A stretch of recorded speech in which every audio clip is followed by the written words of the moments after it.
صلى الله تبارك وتعالى على سيدنا ومولانا محمد وعلى آله وصحبه أجمعين.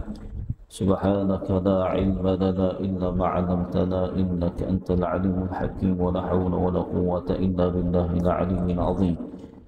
نوينا التعلم والتعليم والتذكر والتذكير والنفع الانتفاع والإفادة والاستفادة والحث على التمسك بكتاب الله وبسنة رسوله صلى الله عليه وسلم والدعاء إلى الهدى والدلالة على الخير ابتغاء وجه الله ومرضاته وقربه وثوابه آمين. Jadi alhamdulillah, insyaallah tengah hari ini kita sambung hadis yang ke-247.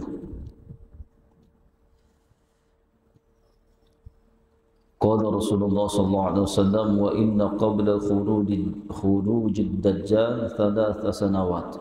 Sebelum keluarnya dajjal ada 3 tahun, thalatha sanawatin shidadin, 3 tahun yang sangat-sangat ekstrim. 3 tahun yang sangat-sangat ekstrim, 3 tahun kemarau. Yusibun nas, yang menimpa manusia fiha. Yusibun nas fiha ju'un syadid, yang mana manusia pada 3 tahun itu sangat-sangat lapar. Ya'murullahu sama, Allah Ta'ala akan perintahkan langit, perintahkan awan fis sanatil ula, pada tahun yang pertama, antahbisa thulutha matariha, untuk menahan hujan tu, langit itu ataupun awan tu menahan thulutha matariha, 1/3 air hujan. Jadi 3 tahun sebelum kedatangan Dajjal, tahun yang pertama Allah Ta'ala perintahkan langit untuk tahan sekat hujan 1/3. Wa ya'murul arda, dan Allah Ta'ala perintahkan kepada bumi, kepada tanah, fatahbisu thulutha nabatiha, begitu juga disekat, ditahan 1/3 daripada tumbuh-tumbuhan, makanan. Jadi kurang. Kalau setahun biasa tahun ni 1/3 jadi kurang. Bila hujan kurang 1/3, tumbuh-tumbuhan juga kurang 1/3. Thumma ya'murus sama' fi sanati tsaniyah, kemudian Allah Ta'ala perintahkan langit pada tahun yang kedua, fatahbisu thulutsai matariha, masuk tahun kedua sebelum kedatangan Dajjal, akan ditahan air itu sebanyak, air hujan sebanyak 2/3. Wa ya'murul arda fatahbisu thulutsai nabatiha, begitu juga Allah Ta'ala perintahkan bumi, dan kemudian ditahan, disekat tumbuh-tumbuhan itu sebanyak 2/3, tidak tumbuh. Thumma ya'murullahu sama' fi sanati tsalitsah, kemudian Allah Ta'ala perintahkan langit, hujan, perintahkan awan untuk menahan pada tahun yang ketiga, fatahbithu mataraha kullah. Jadi pada tahun yang ketiga sebelum kedatangan Dajjal, setitik hujan pun tidak akan turun. Sepanjang tahun setitik hujan pun tidak akan turun. Fala tuqtiru qatratan, dan satu titik pun tidak hujan, awan tidak menurunkan hujan. Wa ya'murul arda, dan Allah Ta'ala perintahkan bumi, fatahbithu nabataha kullah. Jadi satu tanaman pun tidak tumbuh. Bila hujan tidak turun, panas sepanjang tahun, tanah-tanah kering, tumbuhan tidak tumbuh, fala tumbitu khadara'a, tak ada yang tumbuh. Dari segi tanaman hijau ni tak ada yang tumbuh. Fala tabqa dhatu dhilfin illa halakat, tak ada binatang yang binatang yang berkasut. Binatang berkasut ni dengan makna binatang ternak, kambing, lembu, kuba, unta. Binatang-binatang hok ada kuda, hok ada tapak kaki tu, illa halakat, kecuali akan binasa, kecuali akan mati. Illa masya Allah, kecuali apa yang Allah Ta'ala kehendaki, adalah seekor 2 yang hidup. Tapi kebanyakan binatang ternak akan mati.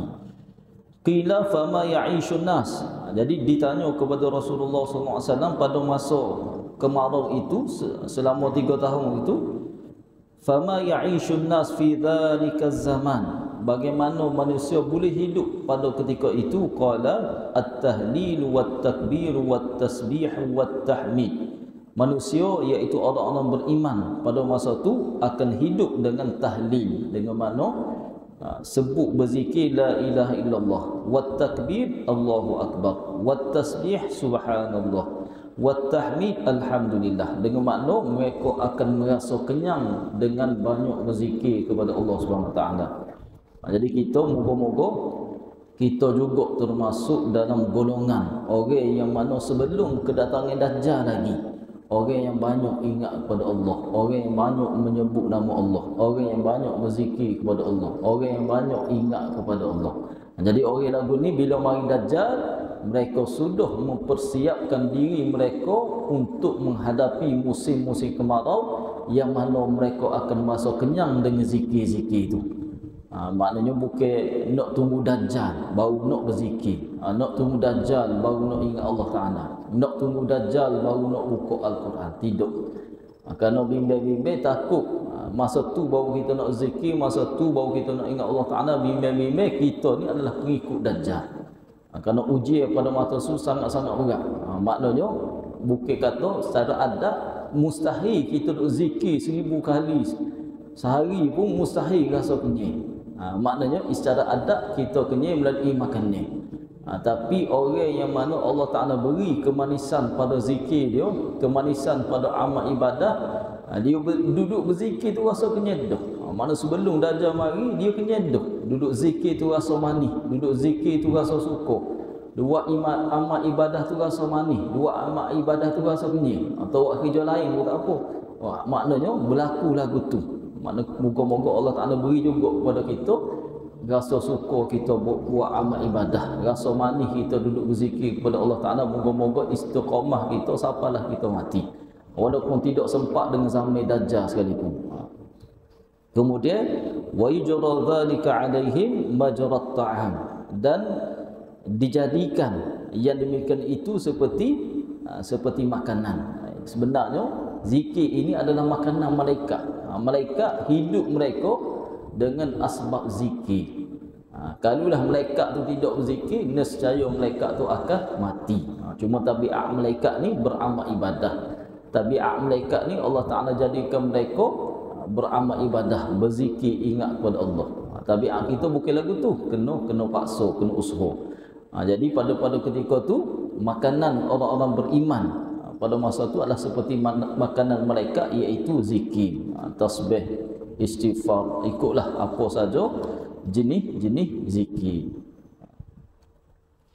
Kemudian hadis yang 248 daripada Asma binti Yazid radhiyallahu anha, dia berkata, kunna ma'an Nabi sallallahu alaihi wasallam fi baiti, kami bersama dengan Nabi sallallahu alaihi wasallam di rumah Nabi SAW. Faqala, kemudian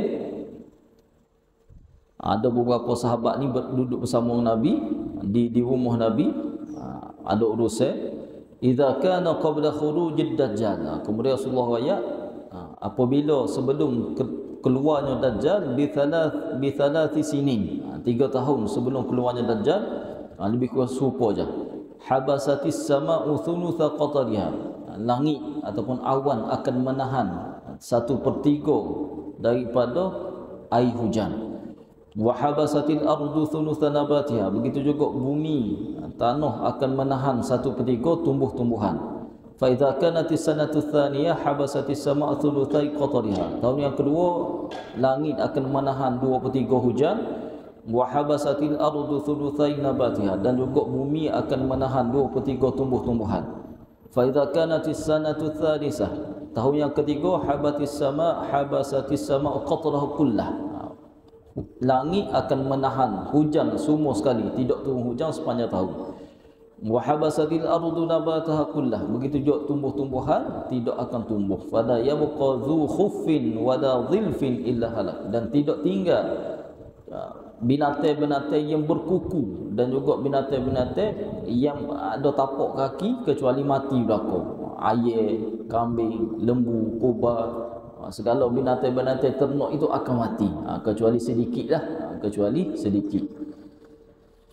Kemudian hadis yang 249 daripada Samurah bin Jundab radhiyallahu anhu, daripada Rasulullah SAW pada khutbah beliau saat salat gerhana matahari. Ada sabda Rasulullah bersabda ketika terjadinya gerhana matahari pada zaman Rasulullah SAW, wa innahu wallahi, dan sesungguhnya demi Allah, la taqumu sa'ah, tidak akan berlaku kiamat hatta yakhruja 30 kadzaban, sehingga keluar 30 pendusta. 30 pendusta ni yang mengaku sebagai nabi, yang mengaku sebagai rasul selepas Nabi Muhammad sallallahu alaihi wasallam. Akhiruhum, dan yang terakhir sekali yang pendusta ini kadzab itu adalah al-a'warud dajjal, yang bermata buta sebelah, iaitu Dajjal. Dajjal ni dengan makna kadzab, yang banyak berdusta. Mamsuhul ainil yusra, yang mana buta mata sebelah kiri. Setengah hadis sebelah kanan. Tapi yang penting nak ayat, setengah hadis dia ayat sebelah kanan, setengah hadis dia ayat sebelah kiri. Tapi yang penting nak ayat bahawa salah satu mata Dajjal itu buta, dengan makna Dajjal itu tidak sempurna dan tidak layak dia mengaku sebagai Tuhan, dan juga sebagai nabi, sebagai rasul.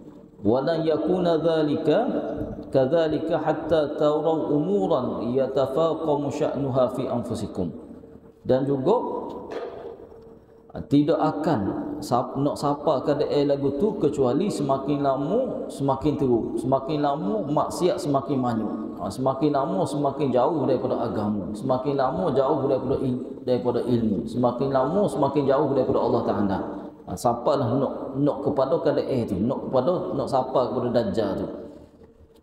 Wa tasaaluna bainakum, dan kamu akan tertanya-tanya di antara kamu, hal kana nabiyyukum dzakara lakum minha, tidakkah nabi pernah sebut perkara ni?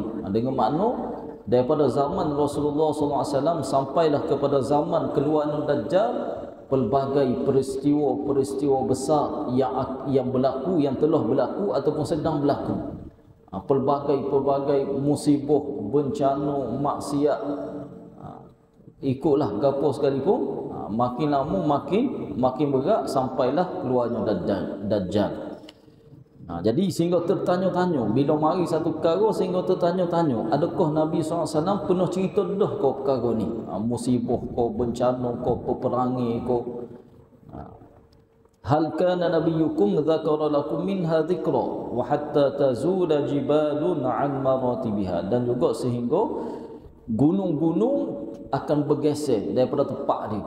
Dengan makna gunung tu akan lari, bergegar, gempa bumi ke apa, gunung-gunung akan runtuh, lari daripada tempat dia. Ini berlaku sebelum kiamat. Dalam hadis lain disebut sebelum terjadinya kiamat akan berlaku banyak gempa-gempa bumi. Jadi mungkinlah gempa-gempa bumi itu menyebabkan gunung-gunung tu utuh, gunung-gunung tu lari daripada tempat asal dia tu.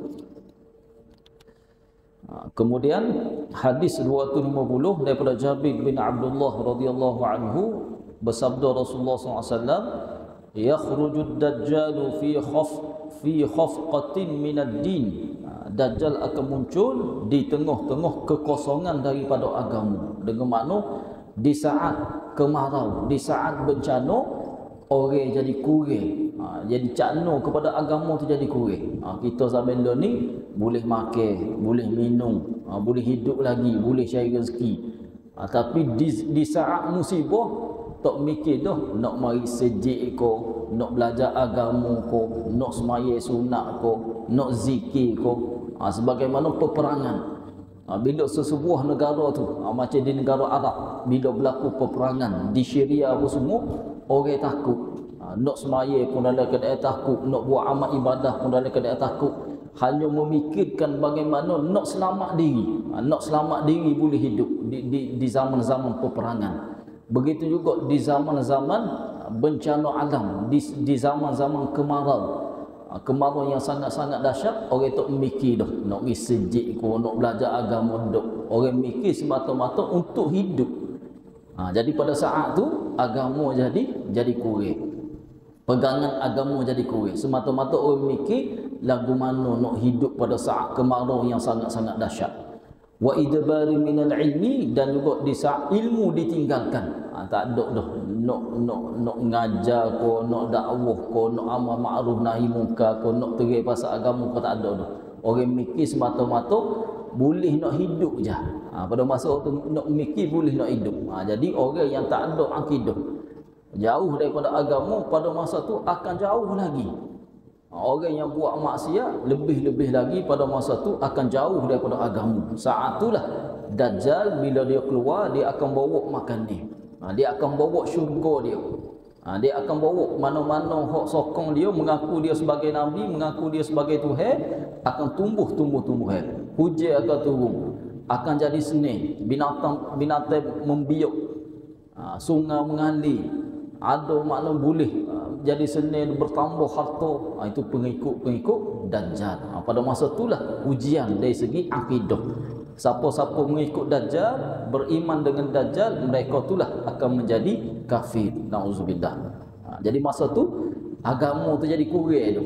Di saat-saat kemarau yang sangat-sangat dahsyat, ilmu agama jadi kurang, pegangan agama jadi kurang. Hadis 251 daripada Abu Bakar As-Siddiq radhiyallahu anhu bahwasanya Rasulullah SAW bersabda, "Ad-Dajjal yakhruju min ardin bil masyriq yuqalu lahu Khurasan." Ad-Dajjal akan muncul buat kali pertama. Buat kali pertama akan muncul di Khurasan. Khurasan ni di Iran sekarang ni. Dulu Parsi, zaman Rasulullah nama Parsi. Jadi Khurasan sampai sekarang ni ada lagi Khurasan. Khurasan zaman dulu adalah tempat lahir ramai ulama-ulama. Khurasan zaman hari itu, zaman pegangan ahli sunnah wal jamaah, tempat lahir ramai ulama. Tapi sekarang ni dikuasai oleh golongan Syiah. Iran sekarang ni dikuasai oleh golongan Syiah, dan di Khurasan itulah Dajjal akan muncul buat kali pertama. Dajjal dikurung di pulau. Pulau dikatakan di laut Yaman. Dikatakan di pulau di laut Yaman. Bila dia dikurung, bila dibebaskan, kali pertama Dajjal muncul adalah di Khurasan, di Iran sekarang ni. Yatba'uhu akan mengikuti Dajjal pada masa kemunculan pertama itu, disokong, diikut oleh aqwamun ka'anna wujuhahum al-majanul mutraqah. Golongan kaum-kaum, bangsa-bangsa, seolah-olah muka mereka itu seperti wajah perisai. Wajah perisai ini dengan makna bulat. Bulat dengan makna orang-orang bermuka bulat. Bermuka bulat ni boleh kita kata orang-orang yang mana orang Cina, orang Mongolia, orang-orang lagu tu. Muka dia ni bulat-bulat sikit. Ke arah bulat. Orang Mongolia, orang Cina, orang-orang alik tu, orang Korea.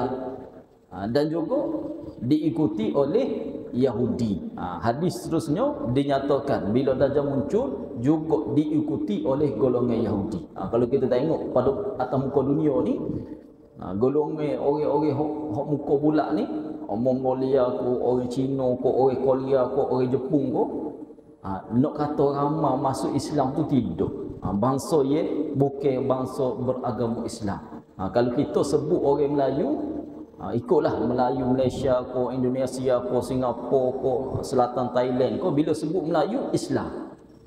Tapi kalau sebut bangsa Cina ko, bangsa Mongolia ko, bangsa Jepun ko, bangsa Korea ko, hok jadi muka bulat-bulat sikit ni, bukan beragama Islam. Jadi Nabi sebut di antara pengikut Dajjal semasa Dajjal keluar, golongan hok muka lagu ni. Hok muka dia seperti perisai bulat, seperti perisai. Muka jenis-jenis bulat. Kemudian hadis 252, yakhrujud Dajjal min yahudiyyati Asfahan. Dajjal akan muncul, akan keluar daripada kalangan Yahudi Asfahan. Asfahan ni tempat di Iran juga, di Khurasan, di Asfahan di Khurasan. Ma'ahu bersama dengan Dajjal pada ketika itu 70,000 minal Yahud, 70,000 daripada kalangan Yahudi. Alaihim tijan, yang memakai topi perang, dengan makna siap sedia berperang bersama dengan Dajjal. Siap sedia untuk menakluk dunia, untuk menguasai dunia. Jadi bersama dengan Dajjal 70,000 orang Yahudi Asfahan, Yahudi di Iran, dan juga golongan-golongan yang bermuka bulat. Golongan-golongan yang bermuka bulat. Golongan adik-adik Mongolia, adik-adik Cina tu. Jadi hak ni Dajjal itu sendiri dia adalah keturunan Yahudi. Dajjal itu sendiri diceritakan dalam kitab-kitab adalah keturunan Yahudi. Dan orang Yahudi sekarang ini memang tunggu Dajjal ni, dengan makna Dajjal ini adalah ketua mereka yang akan keluar. Ketua mereka yang akan keluar, yang akan menguasai dunia, keturunan daripada Yahudi yang akan menjadi ketua kepada Yahudi yang akan menguasai dunia, yang akan mengalahkan bangsa-bangsa lain. Jadi orang Yahudi pun memang tunggu Dajjal. Tunggu Dajjal keluar sebagai pemimpin mereka. Dan juga bila mana Dajjal ini dibunuh oleh Nabi Isa AS, pada ketika itulah orang Yahudi ini akan lari bertebaran, sehingga bila Dajjal dibunuh oleh Nabi Isa, dia akan lari bersembunyi di sebalik batu, di sebalik pokok, di sebalik dinding, di sebalik kayu. Bila mana bersembunyi itulah mereka tetap akan dikejar oleh tentera-tentera Imam Mahdi dan juga tentera Nabi Isa, sehingga batu beroyak. Batu royak, wahai Abdullah, wahai Muslim, ni di belakang aku ni ada seorang Yahudi, mari bunuh. Tu kejadian itu selepas Dajjal dibunuh. Pengikut Yahudi ni dia akan mengikut Dajjal, sehingga Dajjal mati, dia tak tahu nak buat apa, dia lari duduk sebalik pokok, kecuali Nabi kata pokok gharqat. Pokok tu rimbun, dia akan nusuk dalam itu. Jadi pokok tu je, pokok yang tidak royak. Orang Yahudi duduk situ kerana Nabi kata itulah pokok bagi Yahudi. Ada orang Yahudi sekarang ni pun memang dia tanam pokok tu, seolah-olah dia yakin dengan hadis Nabi SAW bahawa satu masa mereka akan dibunuh. Selepas dibunuhnya Dajjal, mereka akan dibunuh. Kemudian hadis 253, yakhrujud Dajjal min hahuna wa asyara nahwal masyriq. Jadi Nabi royak keluarnya Dajjal daripada arah ni. Jadi Nabi royak setiap tunjuk arah lagi daripada Dajjal akan keluar daripada arah ni, iaitu Nabi tunjuk wa asyara nahwal masyriq, Nabi tunjuk alik timur. Dalam hadis lain iaitu di Khurasan. Alik timur daripada Madinah. Hadis 254 daripada Nawas bin Sam'an radhiyallahu anhu, Rasulullah SAW bersabda tentang Dajjal, innahu kharijun khallatan baina Syam wal Iraq. Dajjal ni akan keluar di antara Syam dengan Iraq. Dengan makna selepas Dajjal muncul di Khurasan, di Iran sekarang ni, dia akan bergerak. Dia akan bergerak melalui Iraq, melalui Syam, nak pergi ke Syam.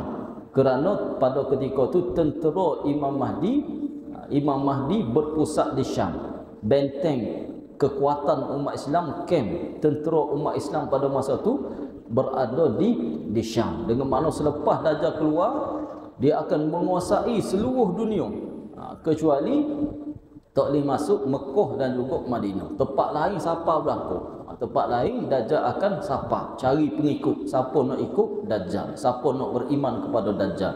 Nauzubillah. Dan akhir sekali dia akan menuju ke Syam, tempat pemerintahan pusat Imam Mahdi pada ketika itu.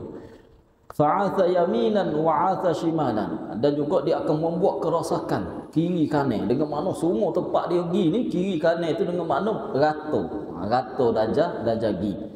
Ya ibadallah. Jadi Nabi kata, wahai hamba-hamba Allah, fathbutu, tetap teguh. Dengan makna teguh kalian beriman kepada Allah, beriman kepada Rasulullah SAW, tidak mengaku Dajjal sebagai Nabi, tidak mengaku Dajjal sebagai Tuhan. Tapi dalam keadaan saat-saat itu sangat-sangat genting, dalam keadaan kelaparan, dalam keadaan kemarau, dalam keadaan tak ada harta benda, tak ada belaka dah, mikir semata-mata nak hidup. Dajjal dia akan bawa segala kesenangan pada masa itu untuk pengikut dia yang mengaku dia ni sebagai Tuhan, sebagai Nabi. Hadis 255 daripada Anas bin Malik radhiyallahu anhu, Rasulullah SAW bersabda, yatba'ud Dajjal min Yahudi Asfahan, akan mengikuti Dajjal daripada Yahudi Asfahan 70,000, 70,000 alaihim tayalisah, dan mereka ni memakai tayalisah. Tayalisah dengan baju tebal yang bergaris-garis. Dan juga hadis sebelum ni, hak ni pakai Yahudi itu dia pakai baju bergaris-garis, baju tebal bergaris-garis, dan juga dia memakai topi perang. Dengan mana sedia berperang bersama dengan Dajjal.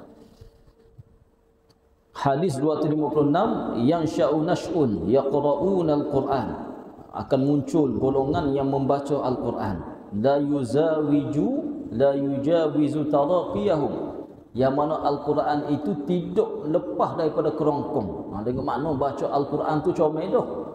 Ikutlah maknanya baca Al-Quran tu comel dengan tajwid gapo, tapi makna Al-Quran, kefahaman Al-Quran, keimanan tidak lepas daripada kerongkong. Dengan makna tak masuk makna Al-Quran tu dalam hati mereka, tak masuk. Semata-mata zahir, zahir sedap baca Al-Quran zahir, tapi golongan ini Nabi kata tidak memahami Al-Quran. Dengan makna Al-Quran tu keimanan tidak lepas daripada kerongkong, sekadar baca di mulut. Sekadar baca di mulut, tak ada masuk keimanan pada hati mereka. Kullama kharaja qarnun quti'ah, setiap kali muncul golongan ini akan dihapuskan. Dengan makna golongan-golongan yang menyeleweng daripada agama, zahir mengikut Al-Quran, zahir mengikut hadis, tapi tak masuk dalam hati mereka makna keimanan, kefahaman yang sebenar. Jadi Nabi kata setiap kali muncul golongan-golongan ini, golongan yang semata-mata kepada zahir, maka akan dihapuskan. Qala Ibnu Umar berkata, sami'tu Rasulullah SAW kullama kharaja qarnun quti'ah, mana golongan ini sentiasa akan dihapuskan sepanjang zaman. Akthar min 20 marrah, 20 kali. 20 kali golongan yang mana zahir mereka comel, baca Al-Quran, semaya, puasa, ikulah zahir comel, tapi sebenarnya makna kefahaman tu tak masuk dalam hati.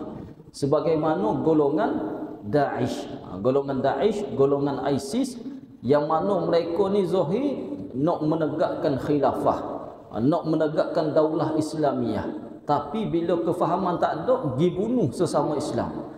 Orang pergi tengok bola, pergi bunuh pemimpin, pergi bunuh umat Islam, pergi bunuh, dengan tujuan mengatakan nak menegakkan daulah Islamiyah, nak menegakkan negara Islam, tapi kefahaman tu tak ada. Bila kefahaman tak ada, itulah menyeleweng. Sebagaimana ada satu kisah yang mana seorang itu bila mana Nabi berbagi harta rampasan perang, marilah seorang itu dalam keadaan dia ni janggut dia tebal, mata dia cekung, dengan makna dia ni banyak beramal ibadah. Kepala dia tu tak ada rambut, dia cukur rambut dia. Dia kata, ya Muhammad ittaqillah, wahai Muhammad, bertakwa kamu kepada Allah. Dengan makna kamu bagi harta rampasan perang ni tak betul. Kamu bagi harta ni tak betul. Mana diroyak kepada Rasulullah, demo ni bagi harta tak betul. Padahal Rasulullah dah orang yang paling bertakwa. Dia kata, wahai Rasulullah, bertakwa kepada Allah, kamu bagi harta ni tak betul. Jadi sahabat kata, aku nak pacung kepala dia. Jadi Nabi kata jangan. Takut bila selepas ni orang akan menganggap bahawa Muhammad itu membunuh sahabat dia. Jadi golongan-golongan ni mereka tidak memahami Al-Quran dan juga hadis secara mendalam, tapi lebih kepada zahir, na'udzubillah. Hatta yakhruju fi 'iradihim ad-dajjal. Dan yang terakhir Nabi kata muncul daripada kalangan mereka ni golongan-golongan Dajjal. Mana Dajjal, mereka ni akan mengikut Dajjal. Hadis 257 daripada Abu Barzah pada sebuah hadis yang panjang tentang Khawarij. Ini zaman Rasulullah, golongan-golongan Khawarij, golongan yang asalnya mengikut Sayyidina Ali, menyokong Sayyidina Ali, berperang bersama dengan Sayyidina Ali. Akhir sekali golongan inilah yang membunuh Sayyidina Ali, yang tidak puas hati dengan Sayyidina. Akhir sekali golongan inilah merusuh. Tapi dalam masa yang sama mereka ni sangat-sangat kuat beramal ibadah. Yakhruju fi akhir zaman, akan keluar pada akhir zaman qaumun ka'anna hadza minhum, qaumun yang mana Nabi kata orang ni seperti daripada kalangan mereka, orang hak mari tadi, hak tak puas hati, hak bercerita tak puas hati dengan Rasulullah bagi itu. Yaqra'una al-Quran, mereka ni baca Al-Quran, zahir mereka beramal ibadah, tapi Nabi kata la yujawizu taraqiyahum, sedangkan makna Al-Quran, kefahaman Al-Quran, keimanan daripada Al-Quran tu tidak lepas daripada kerongkong, dengan makna tak masuk ke dalam hati mereka. Yamruquna minal Islam, mereka keluar daripada agama. Dengan makna mereka itu sebenarnya telah terkeluar daripada agama, kama yamruqus sahmu minar ramiyah, seperti anak panah yang terkeluar daripada sasaran. Dengan makna anak panah, kalau panah kijai rusak, tembuh kijai itu, siapa kena kijai itu, kena rusak itu, tembuh daripada rusak itu. Jadi Nabi menggambarkan mereka ni sebenarnya telah terkeluar daripada agama sebagaimana anak panah kena kepada sesare, tembuh keluar daripada sesare.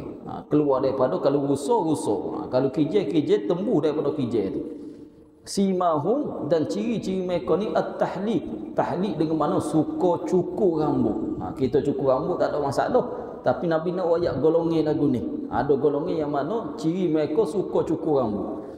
Wala la yazalu yakhrujuna hatta yakhruju akhiruhum ma'al masihid dajjal. Golongan ni ada semua setiap zaman, golongan yang mana semata-mata berpegang kepada zahir Al-Quran dan juga hadis, tetapi tidak memahami kefahaman yang sebenar berkenaan dengan Al-Quran dan hadis. Golongan ini sentiasa ada, siapalah sehingga kemunculan Dajjal, mereka akan mengikut Dajjal. Fa idza laqitumuhum faqtuluhum, apabila kamu bertemu dengan mereka, maka bunuhlah mereka. Bunuh dengan mana perangilah mereka. Kerana memerangi golongan-golongan yang sesat ni, akhir sekali siapa berperang ni dengan mana sehingga bunuh. Tapi dengan mana bunuh tu, dengan mana memerangi, melawan mereka. Hum syarrul khalqi wal khaliqah, mereka lah seburuk-buruk akhlak dan juga seburuk-buruk makhluk. Ni golongan yang akhir sekali Nabi kata golongan inilah juga yang akan mengikut Dajjal. Hadis 258 daripada Hudzaifah radhiyallahu anhu, bersabda Rasulullah SAW, likulli ummatin majus. Setiap umat itu ada majusi. Majusi ni asalnya golongan yang menyembah api. Di Parsi, di Iran, golongan asalnya menyembah api.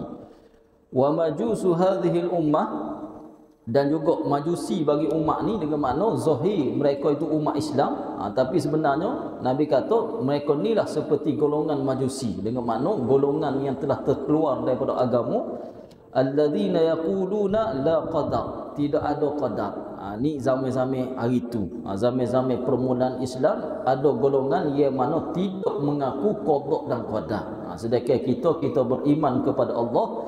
Di antara rukun iman kita salah satunya yang keenam. Rukun iman yang terakhir adalah beriman kepada, yakin kepada qada dan juga qadar. Mana muncul golongan-golongan sesat, walaupun zahir itu mereka mengaku Islam, zahir mereka mengaku Muslim, tapi mereka tidak terima ke apa? Tidak terima adanya qada dan qadar.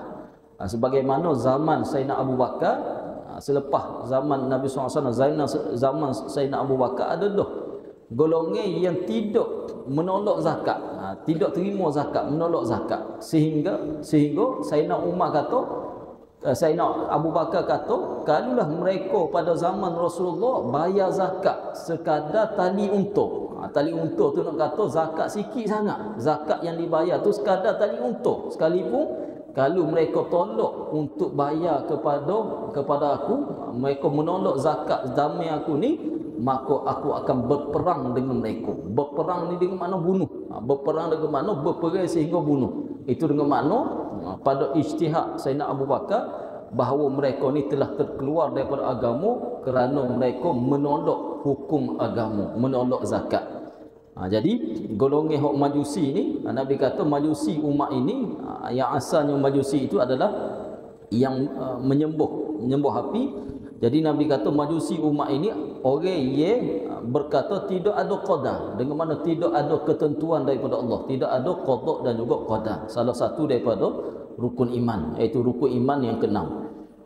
Man mata minhum fala tashhadu janazatahu. Siapa yang meninggal, yang mati daripada kalangan mereka, yang mana orang yang tidak mengaku, tidak beriman adanya qada dan qadar, fala tashhadu janazatahu. Jangan kamu bersaksi kepada jenazah mereka, dengan makna jangan pergi semaya jenazah mereka. Wa man marida minhum fala ta'uduhum. Jika kalangan mereka yang sakit jangan kamu pergi. Dengan mana kalau pergi itu seolah-olah menyokong mereka. Menyokong golongan yang mengatakan tidak ada qada dan qadar. Wa hum syi'atud dajjal, mereka lah golongan pengikut dajjal. Maknanya di akhir zaman golongan yang tidak mengaku adanya qada dan qadar, golongan inilah juga yang akan mengikut dajjal. Wa haqqun 'ala Allahi ayyulhiqahum bid-dajjal, dan memang sungguh memang patut mereka ini bersama dengan dajjal kerana dari segi akidah mereka dah sesat. Akidah mereka dah sesat. Hadis 259 kita tengok sikit lagi. Yanzilud dajjal fi hadhihi sabkhah bimadri qanah. Dajjal tinggal di tanah berair di nama tempat Madriqanah. Maka kebanyakan fayakunu aktsaru ma yakhruju ilaihi nisa. Satu masuk Dajjal ni bila dia menguasai seluruh dunia. Dia pergi seluruh dunia, dia sapa satu tempat nama Madriqanah. Kemudian akan ikut, kebanyakan yang mengikut Dajjal adalah perempuan-perempuan. Hatta inna rajula la yarji'u ila hamimihi wa ila ummihi wa banatihi wa ukhtihi wa ammatihi fayuthiquha, sehingga seseorang lelaki itu pulang menemui isteri dia, kemudian menemui ibu dia, menemui anak perempuan, menemui saudara perempuan, dan juga menemui mak saudara. Kemudian dia ikat isteri dia, ikat mak dia, ikat anak perempuan dia, ikat adik-beradik puan dia, ikat mak saudara dia. Ikat kenapa? Makhafata an takhruja ilai, bimbang takut mengikut dajjal. Kalau kita tengok pada zaman kita hari ni pun, yang mana kurang dari segi ilmu agama, yang mana banyak makna maksiat ataupun benda tu mari daripada perempuan. Mana orang lelaki ni lebih sikit. Kalau perempuan ni dia kurang belakang. Akal mereka kurang, ilmu agama kurang, maknanya amal ibadah kurang. Jadi perempuan ni kurang belakang. Bila kurang di akhir zaman, mereka lah golongan yang ramai mengikut dajjal. Dan Nabi kata dalam neraka pun golongan yang paling ramai adalah golongan perempuan. Dengan makna pegangan agama mereka kurang, ilmu agama mereka kurang, berkenaan dengan akidah mereka kurang. Sampalah akhir sekali dajjal, bila mana dengan sihir dia gapo semua ni, yang ramai yang akan mengikut dajjal adalah golongan perempuan. Kalau tengok katalah penyanyi Korea ke, artis Korea ke mari, hok ramai ngikut tu adalah perempuan. Hok ramai hok duk gila-gila duk tepik gapo semua, marilah artis gapo, perempuan hok ramai ngikut. Kenapa? Kurangnya pegangan agama. Jadi di dajjal gitu juga. Dajjal ni seorang sihir dia tu menyebabkan orang ni akan tertarik dengan dajjal. Kerana ada berlaku dengan mewah, dengan senang, dengan harta. Gapo nak dajjal beri berlaku. Asalkan beriman bahawa dajjal itu adalah Tuhan. Beriman bahawa dajjal itu adalah Nabi. Na'udzubillah. Kita baca hadis lagi. Ma khalaqa khalqi ma baina khalqi Adam ila qiyamis saah khalqun akbar minad dajjal. Jadi Nabi kata tak ada lah daripada penciptaan Nabi Adam sampailah berlaku kiamat ciptaan fitnah yang paling besar daripada dajjal. Kerana dengan keluarnya dajjal, ramai orang yang akan murtad, ramai orang yang akan menjadi kafir, ramai orang yang mengikut dajjal. Na'udzubillah min zalik. Jadi insya-Allah kita berhenti situ, kita baca doa sikit. A'udzubillahi minasyaitonir rajim. Bismillahirrahmanirrahim. Alhamdulillahirabbil alamin wa sallallahu tabaraka wa ta'ala ala sayyidina wa maulana Muhammadin wa ala alihi wa sahbihi ajma'in. Allahumma inna nas'aluka imanan la yartad wa na'iman la yanfad wa murafaqata nabiyyika Muhammadin sallallahu alaihi wasallam fi a'la jannatil khuld bi rahmatika ya arhamar rahimin. Sallallahu ala sayyidina Muhammadin wa ala alihi wa sahbihi wasallam walhamdulillahi rabbil alamin.